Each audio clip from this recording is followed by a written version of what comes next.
Give me back my gun, train attacker pleads with Americans. Paris, AFP.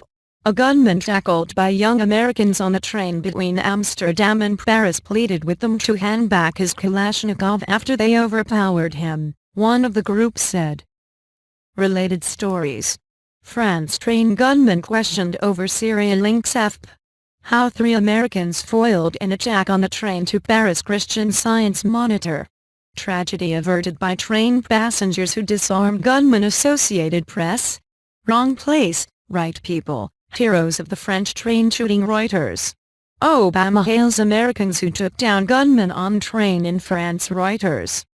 Everything happened very fast. Anthony Sadler, a student traveling with friends Alex Carlitos and Spencer Stone, both members of the U.S. military, told France's BFM TV. I didn't realize what was happening until I saw a guard run past. I looked back and saw a guy enter with a Kalashnikov. My friends and I got down and then I said, "Let's get him," said Carlitos, a 22-year-old member of the National Guard in Oregon, who has recently returned from service in Afghanistan. We didn't know if the gun wasn't working or anything like that.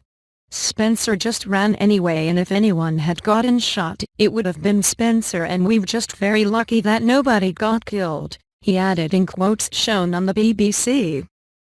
Stone tackled the gunman but was caught with a knife.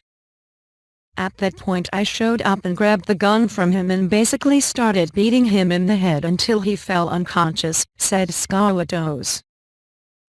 Sadler added that the man, later identified as a 26-year-old of Moroccan origin, didn't stand a chance. As soon as we saw him, we all ran back there. It all happened really fast, Sadler told BFM TV. He didn't say anything. He was just telling us to give back his gun. Give me back my gun. Give me back my gun. But we just carried on beating him up and immobilized him, and that was it. Mobile phone footage from inside the train and shown on several TV stations shows the suspect, a skinny man wearing white trousers and no shirt, flattened on the floor of the train with his hands and feet tied behind his back. A Kalashnikov is seen leaning against a seat and blood is visible on a window. Sadler told BFM TV he had spoken to Stone, recovering from the knife wound in hospital, adding that he was doing well. He can't believe that all this happened, said Sadler. I'm just a college student.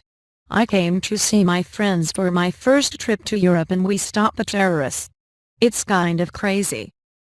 A source close to the investigation said 2 people were being treated at a hospital in Lille. As well as Stone, who received cuts to his neck and hand, another American passenger was shot in the shoulder. No information was given on their condition. President Barack Obama singled out the Americans, saying, "It is clear that their heroic actions may have prevented a far worse tragedy." French Interior Minister Bernard Cazeneuve said the group showed great bravery. Without their cool-headed actions we could have been faced with a terrible incident, he said.